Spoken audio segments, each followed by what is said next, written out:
ভারত এবং আমেরিকার দুজনের একটা যৌথ অপশক্তি আছে, সেই অপশক্তি হচ্ছে ইসলাম বিরোধী অপশক্তি। অবশেষে সেই ইলেকশন ইঞ্জিনিয়ারিং এর আসল রহস্য বেরিয়ে এলো, যে রহস্যের কথা জামাতের আমির ডাক্তার শফিকুর রহমান খালেদ মহিউদ্দিনের সাথে সাক্ষাৎকারে এর আগেই বলে দিয়েছিলেন। ডাক্তার শফিকুর রহমান নির্বাচনের পর দুজন সাংবাদিকের সঙ্গে কথা বলেছিলেন এবং সেখানে ইলেকশন ইঞ্জিনিয়ারিং কে কারা কিভাবে করেছে মোটামুটি তার একটা আইডিয়া দিয়েছিলেন এবং তাদের পরাজয়ের কারণ কি, কিভাবে তাকে ব্ল্যাকমেইল করা হয়েছে এর বিস্তারিত বিবরণ তিনি দিয়েছিলেন। তার কিয়দংশ সেই সাংবাদিক দ্বয়ের একজন আপনাদের সামনে তুলে ধরেছিল, সাংবাদিক ইলিয়াস। বাকিটা অফ দ্য রেকর্ড রেখেছিলেন জামাত আমির, এটা প্রকাশ করতে নিষেধ করেছিলেন বলে, কারণ তার মতো দায়িত্বশীল জায়গা থেকে এসব তখনও প্রচার করার সময় হয়নি বলে। কিন্তু একে একে এখন থলের বিড়ালগুলো নিজেরাই বের হয়ে আসতেছে। সাংবাদিক ইলিয়াস জামাত আমির এসে অনুরোধ রক্ষা করেছেন, অফ দ্য রেকর্ডে বলা কথাগুলো তিনি অফ দ্য রেকর্ড রেখেছেন, যতটুকু বলা যায় ততটুকু শুধু প্রকাশ করেছেন। যেটা গোপন রেখেছিলেন সেই গোপনীয়তার একটি ইতিমধ্যে রেজওয়ানা হাসান প্রকাশ করে দিয়েছেন, আর বাকি একটা সত্য এখনো গোপন আছে, সেটিও প্রকাশ হয়ে যাবে বলে আমাদের ধারণা। তো রেজওয়ানা হাসান কেন এই কথাটি বলে ফেললেন? মূলত ডক্টর ইউনূস সরকারকে সবাই ব্লেম দিচ্ছিল। সেই ব্লেমটা কি? সেই ব্লেমটা আপনারা একটু খেয়াল করলে দেখবেন যে সেই ব্লেমটা হচ্ছে বিএনপি সবসময় ইউনূস সরকারকে চাপের মুখে রাখতো যে ইউনূস সরকার জামাতের কথা মতো চলছে। এটা হচ্ছে বাচ্চা ছাগলের বা ছাগলের বাচ্চাদের একটা কালচার, সেটা হচ্ছে ওরা যখন দুধ খায়, তো ছাগলের যেহেতু একাধিক বাচ্চা থাকে, সবাই দুধ পায় না, তো যখন দুধ পায় না তখন তারা যেটা করে সেটা হচ্ছে যে মাথা দিয়ে ওলানে একটা ধাক্কা দেয়, আঘাত করে। তো আঘাত করলে দুধ নেমে আসে, তখন তারা একটু দুধ পায়, দুধটা খেতে পায়। আবার অনেক সময় দুধ আসে কিন্তু আরেকটু বেশি দুধ পাওয়ার জন্য এই ওলানে আঘাতটা করে। কে করে? ছাগলের বাচ্চারা করে এটা। মা ছাগলের উপরে আঘাতটা করে। তো সন্তানরাও, মানুষের সন্তানরাও কিন্তু এই কাজ করে, বাবা মাকে বলে হ্যাঁ তুমি অমুককে বেশি ভালোবাসো, আমাকে ভালোবাসো না। তখন বাবা মা একটু এমব্রেসিং ফিল করে বা বিব্রত বোধ করে, ঠিক আছে ও যেহেতু আমাকে ভুল বুঝতেছে ওকে একটু বেশি ভালোবাসি। তো এটা বাবা মার ক্ষেত্রেও দেখা যায়। সেম সরকারের ক্ষেত্রেও ইউনূস সরকার যেহেতু একটি নিরপেক্ষ সরকার এবং তার চ্যালেঞ্জ ছিল যে সে যে নিরপেক্ষ এটা প্রমাণ করার, তাই তারা চেয়েছিল একটা ব্যালেন্স আচরণ করতে। তো তারা যখন বিভিন্ন বিষয় দেখলো যে ন্যায় এবং নীতির পক্ষে থাকলে সেইটাকে মূলত জামাতের পক্ষে থাকা বলা হয়, তখন তারা একটু বিব্রত বোধ করতে থাকলেন এবং ক্রমাগত বিএনপি তাদের উপর চাপ প্রয়োগ করতে থাকলো যে এই সরকার জামাতের কথা মতো চলছে। এবং বিএনপির হয়ে ভারতীয় মিডিয়ার এবং ভারতের টাকায় পোষা বাংলাদেশি মিডিয়াগুলো এই কথাটা বারবার প্রচার করার চেষ্টা করছিল যে ইউনূস সরকার চলছে জামাতের কথা। এই কথা কিন্তু শুধু ইউনূস সরকারের বিষয় না, এই কথাগুলো বিএনপি সরকারকেও বারবার শুনতে হয়েছে যে বেগম খালেদা জিয়া জামাতের কথায় চলে। তো খালেদা জিয়াকে বারবার বলা হতো খালেদা জিয়ার সরকার জামাতের কথায় চলছে। এমনকি জনকণ্ঠে ফুল হেডলাইন হয়েছে, মানে ফুল পত্রিকা জুড়ে প্রথম পাতায় প্রথম হেডলাইনই হয়েছে এরকম, জামাতের কথায় চলছে দেশ। এই টাইপের হেডলাইন গুলো তখন করা হতো। এগুলোর ফলে কি হতো যে তখন সরকার চিন্তা করেছে আরে সবাই ভাবতেছে এইটা, তাহলে আমরা জামাতের কথা না শুনি। বিএনপি যখন অব্যাহতভাবে ইউনূস সরকারের প্রতি চাপ প্রয়োগ করতে থাকলো, তখন ইউনূস সরকারকে প্রমাণ দিতে হলো যে না, সে আসলে জামাতের কথা শুনছে না, সে বিএনপির প্রতিও সমান অনুরাগী। তো এই অনুরাগ প্রমাণ করতে গিয়ে আরো বেশি ঝুঁকে পড়েছে।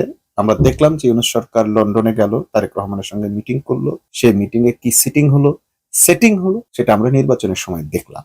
মূল বিট্টেটা আসলে ওই সময় হয়েছে যখন ডক্টর ইউনূসের মতো একটা বড় ফিগার, বাংলাদেশের প্রধান উপদেষ্টা, একজন সোকল্ড আসামি, আবার একটি দলের ভাইস চেয়ারম্যান, আবার তিনি পলাতক, এমন একজন ব্যক্তির সঙ্গে দেখা করে একটি সিদ্ধান্ত নিয়ে ফেললেন। তখন মানুষ বুঝে গেল যে আগামী সরকার গঠন করতে যাচ্ছে তারেক রহমান, ডক্টর ইউনূস এবং তারেক রহমানের মধ্যে এই ধরনের একটি গোপন চুক্তি হয়ে গেছে। এবং স্বাভাবিকভাবেই মানুষের একটা ঝোঁক থাকে যে সরকার যে গঠন করবে তার পক্ষেই কথা বলা। বাংলাদেশের প্রশাসন ঠিক সেইভাবে সেটআপ তৈরি হলো এবং প্রশাসনকে সেইভাবে সেটআপ তৈরি করার জন্য প্রতিবেশী রাষ্ট্র থেকে ঠিক সেভাবে ফর্মুলা এলো। এবং এই বাংলাদেশে ফ্যাসিবাদী সরকারের আমলে ভারতীয় তাবেদার যে প্রশাসন ছিল, সেই প্রশাসন তখন আবার মাথাচাড়া দিয়ে উঠলো। ইউনূস সরকারকে ভয় করার বদলে তাদের সকল আনুগত্য চলে গেল লন্ডনের দিকে। আমরা দেখলাম যে এই লন্ডন সফরের পর বাংলাদেশের রাজনৈতিক পরিবেশ ক্রমাগত খারাপের দিকে যাচ্ছে এবং একটি পক্ষের দিকে চলে যাচ্ছে। চাঁদাবাজ যতটুকু নিয়ন্ত্রণ ছিল তার কোনোটাই আর নিয়ন্ত্রণে রাখা গেল না। অর্থাৎ ডক্টর ইউনূস যখন তারেকের সঙ্গে দেখা করলেন, এটাই ছিল আসলে নির্বাচনে যাই হোক না কেন বা খেলায় যাই কিছু হোক না কেন কাপটা কে পাবে এটা মোটামুটি ক্লিয়ার হয়ে গিয়েছিল। তো এই যে রেজওয়ানাকে বা এই উপদেষ্টা কমিটিকে, ওই যে সেই অপশক্তি, যে অপশক্তি এখন বিএনপির উপর ভর করেছে, ভারতীয় অপশক্তি এবং আমেরিকান অপশক্তি, ভারত এবং আমেরিকার দুজনের একটা যৌথ অপশক্তি আছে। সেই অপশক্তি হচ্ছে ইসলাম বিরোধী অপশক্তি। এরা সব সময় ইসলামের বিরুদ্ধে সরকারগুলোকে উস্কানি দেয়, বিভিন্ন গোষ্ঠীকে উস্কানি দেয়।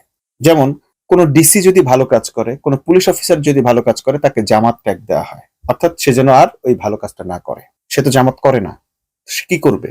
বাধ্য হয়ে সে যেটা করে সেটা বন্ধ করে। যেমন আমি যেহেতু এই কাজটা করি, নামাজ পড়ি, তাহলে আমাকে এই জন্য জামাত ট্যাগ দেয়। আমি যেহেতু ন্যায়ের কথা বলি, তাহলে আমাকে জামাত ট্যাগ দেয়। সো আমি আর ন্যায়ের পক্ষে থাকলাম না, আমি চুরিতে ওদেরকে সহযোগিতা করলাম। আমরা দেখলাম কুষ্টিয়ার ডিসি কে পরিবর্তন করা হলো শুধুমাত্র চুরিতে সহযোগিতা না করার কারণে, দুর্নীতি প্রতিরোধ করার চেষ্টা করার কারণে। তো এইভাবে করে প্রত্যেকটা জায়গায়, এটা আপনারা দেখেছেন, পটুয়াখালীর কথা ডক্টর মাসুদ বলেছেন যে অমুক ওসিকে জামাত ইসলামী বলা হয়। খুলনায় আপনারা মিয়া গোলাম পরোয়ারের কাছে শুনেছেন যে অমুক ডিসিকে বলা হয় জামাতের ডিসি। যদি কেউ ন্যায়ের পক্ষে থাকে, দুর্নীতি না করে, সৎভাবে চলাফেরা করে, ইসলামের কথা বলে, কিংবা ওমর রাদিয়াল্লাহু তাআলা আনহুর কথা বলে, সুশাসনের কথা বলে, ইনসাফের কথা বলে, তাকে জামাত শিবির ট্যাগ দেওয়া হয়। ইভেন হাদিকে, ইনকিলাব মঞ্চকে, এদেরকেও যখন এরা ইসলামের পক্ষে কথা বলে, তখনই সেটা হয়ে যায় জামাতের পক্ষে কথা বলা, সেটা হয়ে যায় জামাতি ট্যাগ। তাদেরকে জামাতি ট্যাগ দিয়ে তাদেরকে সেই পথ থেকে ফিরিয়ে আনার চেষ্টা করা হয়। তো রেজওয়ানাদেরকে যখন বলা হইলো যে আপনারা তো জামাতের মতো একটা শক্তিকে, মৌলবাদী শক্তিকে বা ইসলামী শক্তি উত্থানকে আপনারা স্বাগত জানিয়েছেন, আপনারা এস্টাবলিশ করেছেন, ক্ষমতার প্রাণকেন্দ্রে নিয়ে এসেছেন, তখন বাধ্য হয়ে, যেহেতু তারা বিদেশি এজেন্টদের পেইড এজেন্ট ছিলেন বাংলাদেশে, আপনারা সবাই জানেন যে এই রেজওয়ানারা যে ধরনের এনজিও বা কার্যক্রমের সঙ্গে যুক্ত, রেজওয়ানার স্বামীকে যখন গ্রেপ্তার করা হয় বা গুম করা হয়, যে শেখ হাসিনার গুম থেকে 12 বছর, 8 বছর, 10 বছরেও কেউ বের হইতে পারে নাই, সেই শেখ হাসিনার গুম থেকে কিন্তু রেজওয়ানার স্বামী বের হয়েছিল, এবং সেটি আমেরিকার আন্তর্জাতিক শক্তির সহযোগিতার কারণে বের হয়েছিল। ব্যাপক শক্তি প্রভাব তিনি প্রয়োগ করেছিলেন তার স্বামী হাসানকে বের করে আনার ক্ষেত্রে। তো এই যে শক্তির সঙ্গে তার যোগাযোগ, এই শক্তি রেজওয়ানাদেরকে আর সহযোগিতা করবে না যদি তারা প্রমাণ দিতে না পারে তারা জামাতের বিরুদ্ধে, ইসলামের বিরুদ্ধে।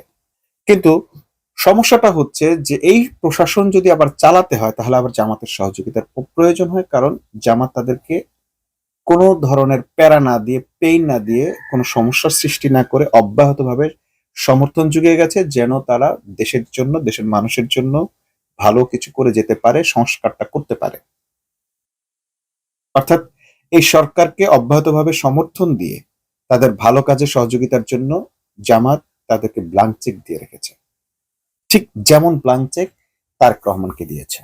আপনি যতক্ষণ ভালো কাজ করবেন, পবিত্র কোরআনের একটি আয়াতের মাধ্যমে তারা তাদের এই সিদ্ধান্তকে স্পষ্ট জানিয়ে দিয়েছেন যে যদি কেউ ভালো কাজ করে তাকে তোমরা সহযোগিতা করো, আর যদি কেউ খারাপ কাজ করে তাকে বাধা প্রদান করো।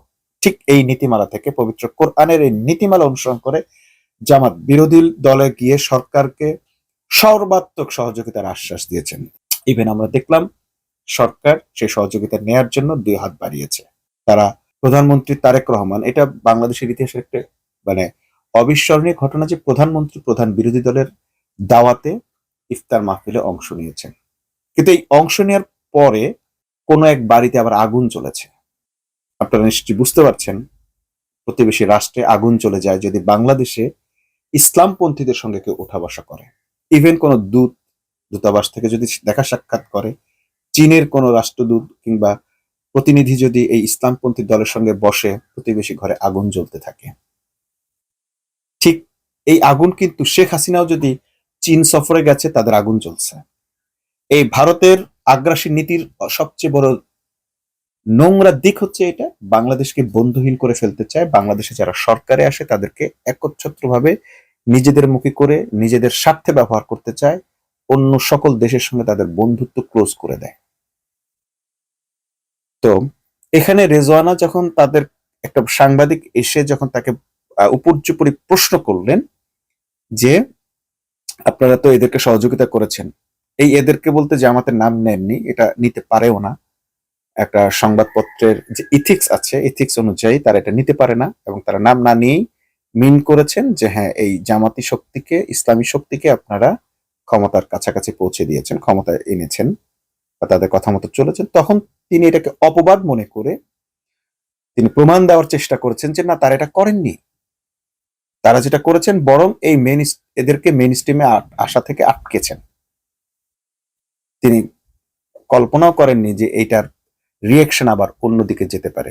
ওই সাংবাদিক মূলত এটা আসলে হয়তো রেজওয়ানার জন্য একটা ফাঁদ পেতেছিলেন।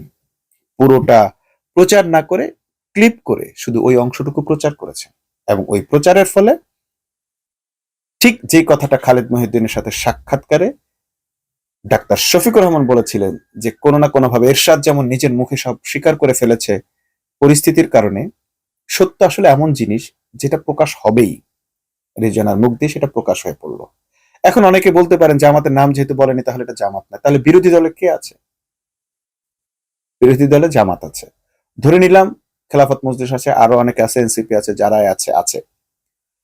তো কাদের নারী নীতির সঙ্গে আপনাদের দ্বিমত আছে? আমরা জানি যে এই সরকারের আমলে নারী সংস্কার নিয়ে নারীর যে সংস্কারের যে সংস্কার কমিটি গঠন করা হয়েছিল, নারী নীতি সংস্কার নিয়ে যে কমিটি গঠন করা হয়েছিল, সেই কমিটির নারী নীতির সঙ্গে দ্বিমত করেছে জামাত।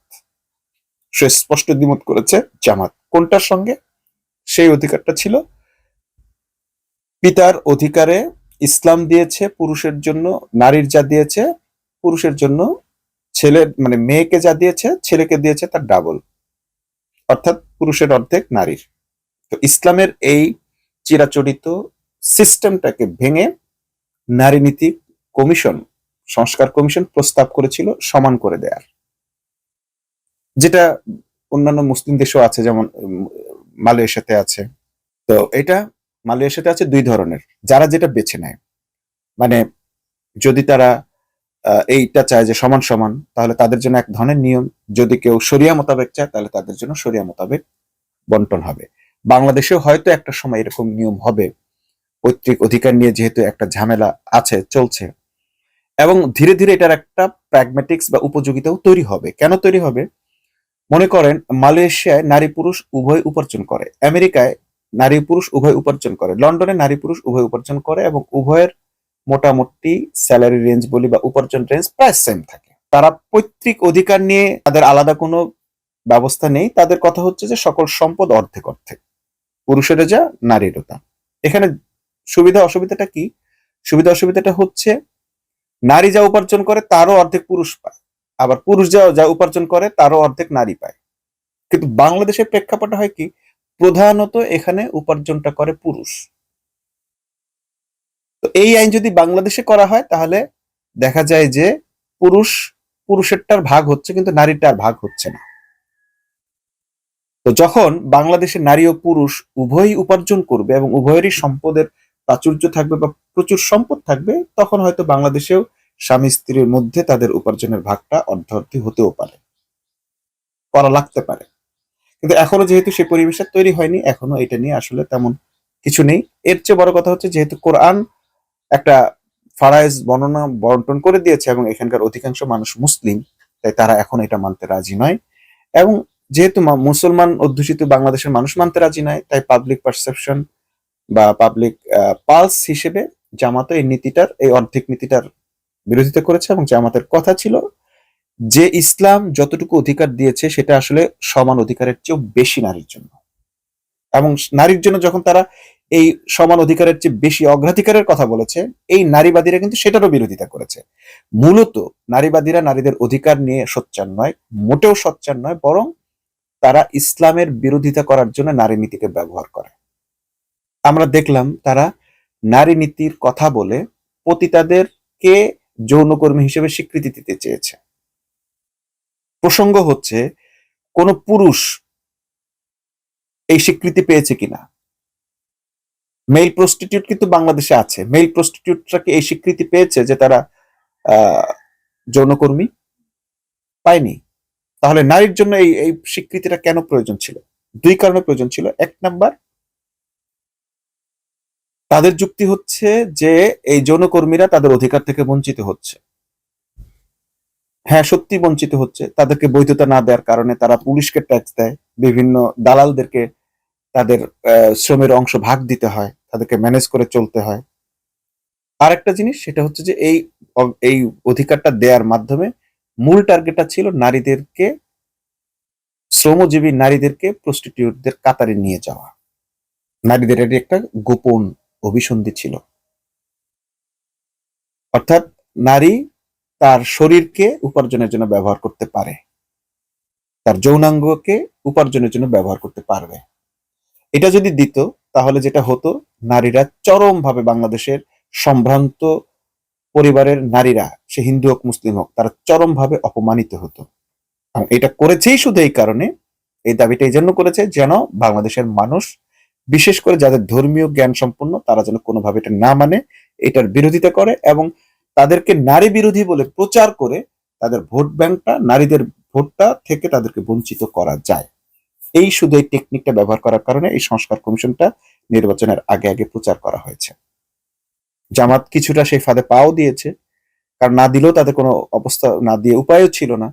কারণ এই নীতির যদি বিরোধিতা না করতো তাদের রাজনীতি থাকতো না। আবার তাদেরকে বারবার প্রশ্ন করে করে সেই ঠিক বোঝানোর চেষ্টা করেছে জামাত নারী বিদ্বেষী। এমনকি ডাক্তার শফিকুর রহমানের টুইটার অ্যাকাউন্ট হ্যাক করে জামাতকে নারী বিদ্বেষী প্রমাণ করার চেষ্টা করেছে, হ্যায় প্রতিপন্ন করার চেষ্টা করেছে এবং জামাতের নারী নীতি, ভ্রান্ত নীতি, এটা প্রমাণ করে আন্তর্জাতিক মহলে জামাতকে কালার্ট করার চেষ্টা করা হয়েছে।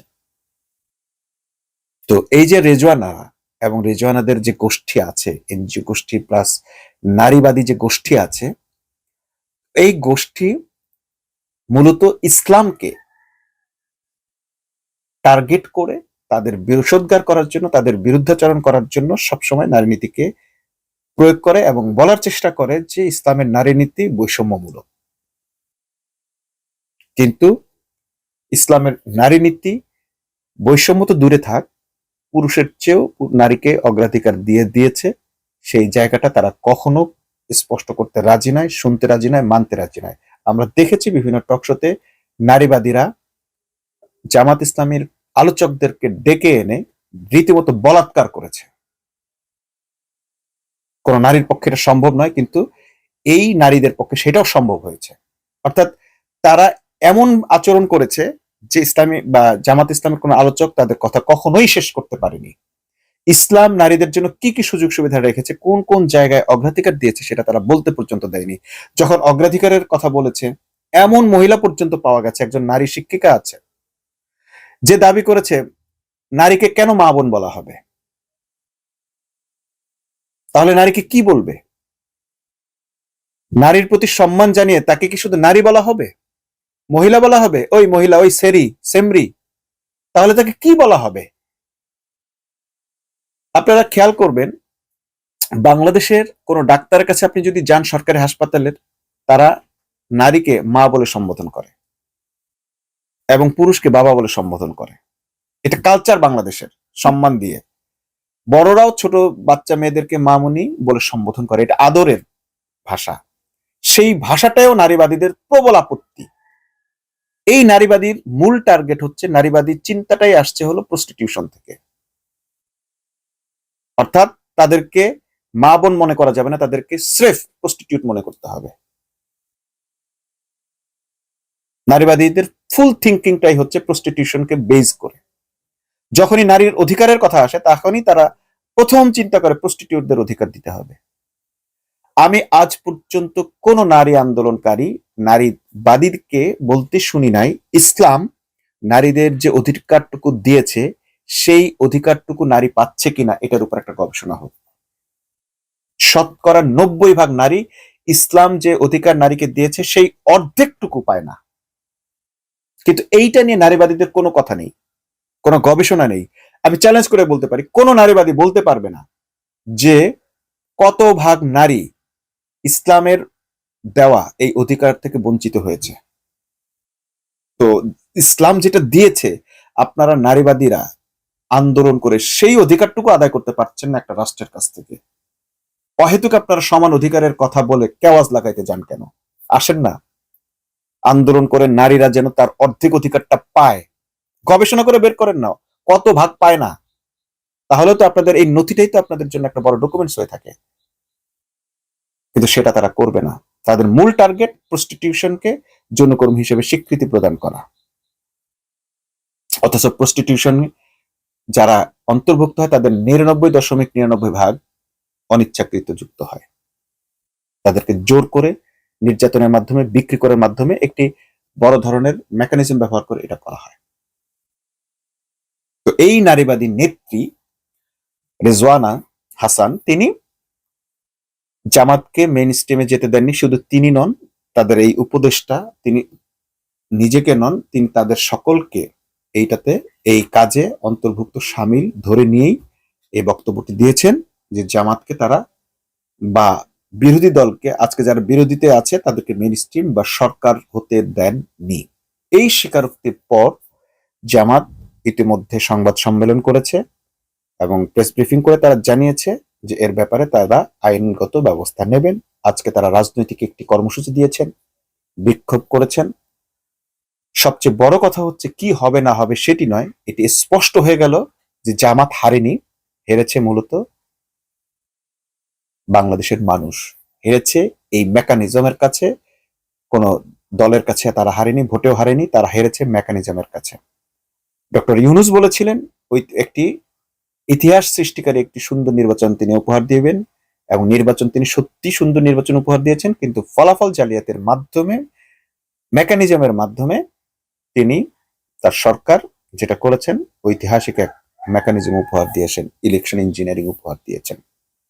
এই ঘটনার প্রেক্ষিতে এখন যা হতে পারে, মানুষ ডক্টর ইউনূসকে বিশ্বাস করে যখন ঠকেছে, তখন আর কাকে বিশ্বাস করবে? মানুষ এখন গণতন্ত্রের প্রতি বিশ্বাস হারাবে। আগামী যখন নির্বাচনগুলো হবে, যেমন উপজেলা নির্বাচন, সিটি নির্বাচন, এখানেও গণতন্ত্রের প্রতি কোনো ধরনের সম্মান দেখানো হবে না। যারা গণতন্ত্রের কথা বলে মুখে ফেনা তোলে, যেই পাশ্চাত্য গণতন্ত্র, অমুক গণতন্ত্র, এরা এত বড় বড় বুলি দিয়েছে, সেই লোকগুলোকে আমরা দেখলাম গণতন্ত্রের গলায় ছুরি চালিয়ে দিয়েছে রীতিমতো। যাদের মেইন স্ট্রিমে আসার কথা তাদেরকে আসতে দেয়নি, আটকে দিয়েছে। সো এরপর থেকে মানুষের গণতন্ত্রের প্রতি শ্রদ্ধা যেতে যেতে এমন একটা পর্যায়ে পৌঁছাবে যে মানুষ শুধুমাত্র রাষ্ট্রের সরকার পরিবর্তনের ক্ষেত্রে শুধুমাত্র বিপ্লবকে বেছে নেবে। যার যতটুকু শক্তি আছে, শক্তি প্রয়োগের মাধ্যমে ক্ষমতার পরিবর্তন হবে।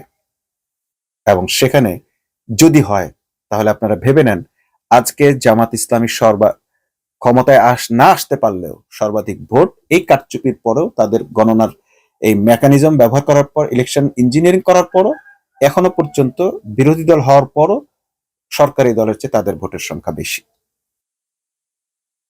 তাহলে এটা স্পষ্ট যে আগামীতে যদি গণতন্ত্রের বদলে এই ধরনের মেকানিজম, গণতন্ত্র যদি চলতে থাকে, তাহলে গণতন্ত্রের বদলে অন্য কোনো পন্থা বের হবে। এবং আমেরিকান এনজিওবাদীরা, ভারতীয়রা, কিংবা এই ডক্টর ইউনূসের মতো ভদ্রলোকেরা যদি গণতন্ত্রকে এইভাবে বলাৎকার করতে থাকেন বারবার, তাহলে তাদেরকে এই গণতন্ত্রের বলাৎকারের ফলাফল ভোগ করতে হবে। মানুষ আর গণতন্ত্র বা গণতন্ত্রের জন্য জীবন দেওয়া বা গণতান্ত্রিক পদ্ধতিতে সরকার পরিবর্তন, এটা প্রত্যাশা করবে না। মানুষ ভিন্ন পন্থা বেছে নিতে বাধ্য হবে। এইটা যারা করলেন, তারা মূলত নিজের পায়ে নিজেরা কুড়াল মারলেন। এবং এই সরকারের নীতি নৈতিকতা যাই থাকুক না কেন, আইন আদালত আছে, এটা প্রমাণ করতে হলে এই রেজওয়ানাদেরকে অবশ্যই বিচারের আওতায় আনতে হবে। আর না হয় মানুষের এই বিচার ব্যবস্থার প্রতিও আস্থা থাকবে না, তখন মানুষ আইন নিজের হাতে তুলে নিতেও উৎসাহিত হবে। দেশকে আল্লাহ তাআলা এইরকম একটি বিপর্যয় থেকে রক্ষা করুন, সে প্রার্থনা করে আজকের মতো শেষ করছি। আল্লাহ হাফেজ।